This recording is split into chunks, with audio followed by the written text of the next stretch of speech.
Hi everyone, here we've got Xiaomi Redmi 9 and let me show you how to clear browsing data on this device. So it really actually depends on what kind of browser you're using. I'll show you it based on the Google Chrome. So let me open my browser, let's tap on the three dots icon and click on the history.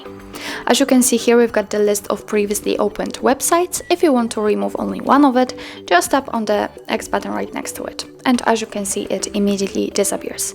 If you want to remove, for example, the passwords, then let's tap on Clear Browsing Data. And as you can see here, we've got some basic and advanced options. In basics, we can remove browsing history, cookies and site data, and cached images and files. And after tapping on advanced, we can also remove saved passwords, auto-fill form data, and site settings. What's more, we can change the time range, for example, from last hour to last 7 days. So let me pick also saved passwords and auto-fill form data and site settings also. So if you're ready, click on Clear Data, and as you can see, the history has been cleared successfully. So that's all. This is how to clear browsing data in your Xiaomi Redmi 9.